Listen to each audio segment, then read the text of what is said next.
नमस्कार, मैं Satish agree advise में एक बार फिर से स्वागत करता हूं। आज की वीडियो दोस्तों खास इसलिए आपकी है क्योंकि आप गेहूं बुआई की यदि तैयारी कर रहे हैं तो उसमें सरसों की खली भी प्रयोग करते हैं अपने गेहूं की फसल में।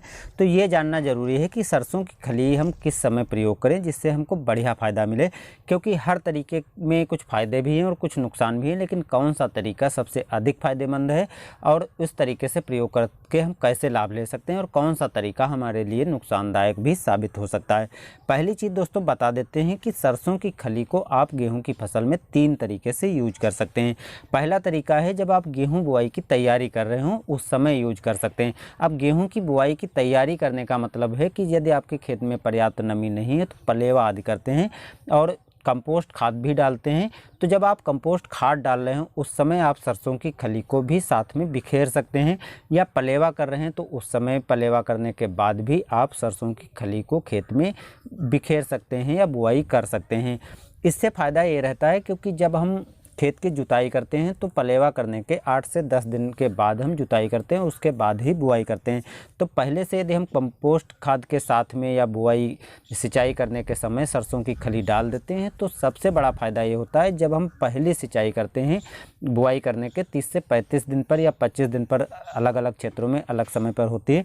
तो 25 से 35 दिन पर हम जब पहली सिंचाई करते हैं तो उस समय हमको फ़ायदा इसका सीधे मिल जाता है। वो इसलिए क्योंकि सरसों की खली को खाद के रूप में बदलने यानी डीकम्पोज होने में लगभग 30 से 35 दिन का एक लंबा समय लगता है, यानी लंबी प्रोसेस होती है, जिसके कारण इसमें लंबा समय लगता है और बाद में प्रयोग करने पर वो लेट काम करती है। तो पहले हम यूज कर लेते हैं तो पहली सिंचाई से ही इसका लाभ हमको मिलना चालू हो जाता है, क्योंकि जब 25 दिन की गेहूं हो जाती है उस समय सिंचाई करते हैं तो देखते हैं कि 25 दिन के बाद गेहूं में नए कल्ले निकलने लगते हैं, यानी टेलरिंग होने लगती है। तो उस समय जो सरसों की खली में सूक्ष्म तत्व होते हैं, पोषक तत्व होते हैं, वो हमारे पौधे को मिलना चालू हो जाते हैं और शुरुआत में पौधा अच्छी तरह से ग्रोथ करना चालू कर देता है और नए कल्ले भी अधिक निकलते हैं। तो पहले तरीके से यदि आप प्रयोग करते हैं तो सबसे बढ़िया बेनिफिट आपको मिल जाता है। तो ध्यान रखना है कि यदि आप पलेवा कर रहे हों तो यूज कर सकते हैं, या पर्याप्त नमी खेत में है और जुताई पहली कर रहे हो तो उस समय आप बिखेर सकते हैं, या आप कंपोस्ट जब बिखेर रहे हो खेत में तो उस समय बिखेर सकते हैं। दूसरा तरीका जो है वो इतना अच्छा फ़ायदेमंद गेहूं की फसल में नहीं साबित होता है। उसका कारण ये होता है कि पहले जब हम पहली सिंचाई करते हैं या दूसरी सिंचाई करते हैं तो इस समय जब हम सरसों की खली को डालते हैं, यानी सिंचाई करने के समय सीधे सरसों की खली की यदि हम पिसाई भी कर लेते हैं और उसको डालते हैं तो जब नए कल्ले निकलते हैं तो पहले सिंचाई करने के बाद ही निकलना चालू हो जाते हैं। जैसा कि हमने बताया कि इसको डीकम्पोज होने में लगभग 30 से 35 दिन का समय लग जाता है। तो पहली सिंचाई हम 20 से 25 दिन पर करते हैं, उसके 30 दिन के बाद यानी 50 दिन की जब हमारी गेहूं हो जाती उस समय इसका फ़ायदा मिलना चालू हो जाता है। तब तक कल्ले निकल चुके होते हैं और पौधा ग्रोथ में आ चुका होता है। तो पहले सिंचाई में जब हम इसका यूज करते हैं तो इतना बढ़िया रिजल्ट नहीं मिलता। हाँ, 50 दिन के बाद गेहूं की फसल में इसका असर दिखाई पड़ने लगता है और बढ़िया उस समय फ़ायदा भी दे देती है।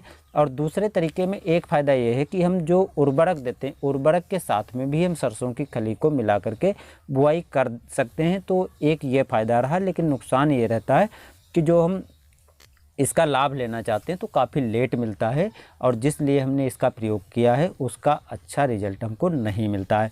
मात्रा की बात करें तो जब आप गेहूं बुआई के पहले यदि इसको देना चाहते हैं तो आपको 50 से 60 किलोग्राम 1 एकड़ में डालना रहता है, तो आपको लंबे समय तक और अच्छा रिजल्ट भी मिलता है।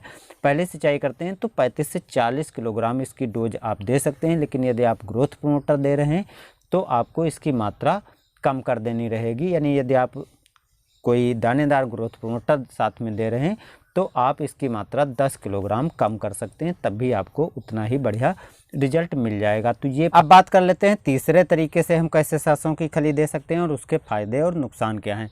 तीसरा तरीका जो है वो हम सरसों की खली को स्प्रे करके दे सकते हैं। स्प्रे करने में आपको डोज बहुत कम लगती है, यानी 4 से 5 किलोग्राम ही सरसों की खली की आवश्यकता होती है। और इसको देने के लिए आप पहले किसी टब या बाल्टी में घोल लीजिए, यानी सरसों की खली डाल दीजिए और लगभग 15 लीटर आप उसमें पानी डाल दीजिए।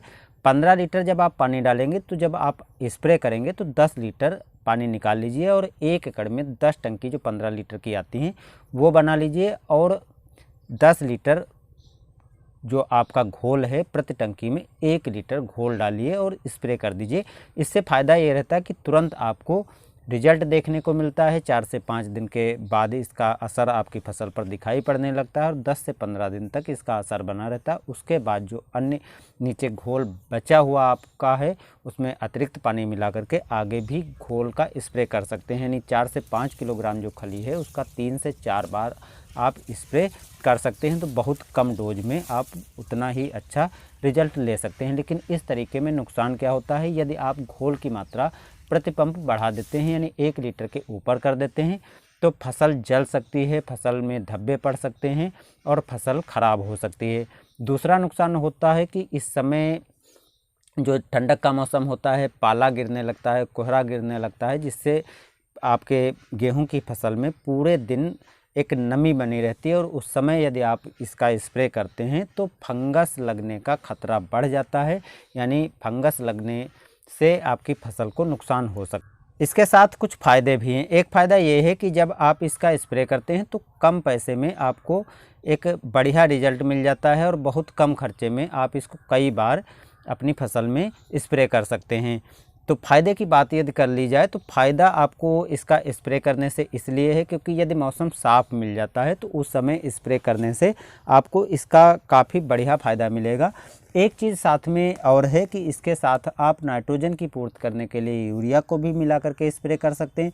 ग्रोथ प्रोमोटर देना चाहते हैं तो ग्रोथ प्रोमोटर को भी इसके साथ मिला करके दे सकते हैं, या दूसरी उर्वरकें जो घुलनशील होती हैं उनको भी आप मिला करके साथ में दे सकते हैं, या कोई कीट लगा हुआ है या कोई फफूंदनाशी भी देना चाहते हैं तो वो भी आप इसके साथ मिला करके दे सकते हैं। तो यानी हम कह सकते हैं कि एक साथ में हम दूसरी चीज़ें भी मिला करके दे सकते हैं।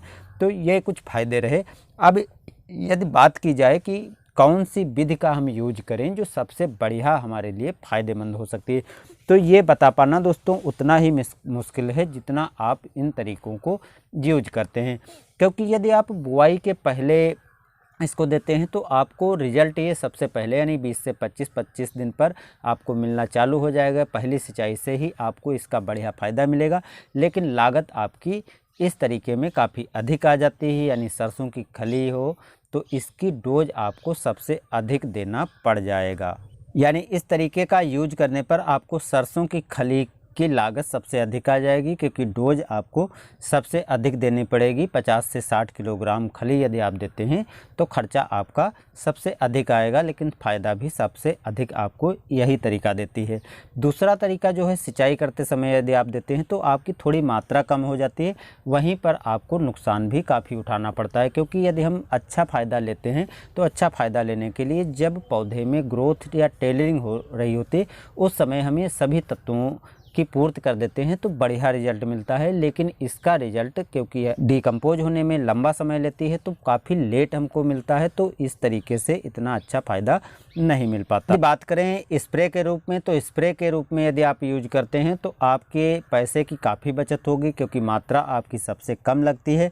लेकिन इस तरीके में आपको यदि सावधानी नहीं रखते हैं तो नुकसान भी सबसे अधिक दिखाई पड़ सकता है। लेकिन सबसे बढ़िया फ़ायदा है कि इसके साथ में आप दूसरी उर्वरकें, ग्रोथ प्रमोटर या कीटनाशक, फफूंदनाशक कुछ भी मिला करके दे सकते हैं। तो एक साथ हम दूसरी उर्वरकों को भी मिला करके स्प्रे कर सकते हैं और इसका रिजल्ट भी आपको तुरंत देखने को मिल जाता है। अब डिसाइड आपको करना है कौन सा तरीका आप अपना करके बढ़िया लाभ लेंगे। आज की वीडियो में इतना ही, मिलते हैं नए वीडियो में। धन्यवाद।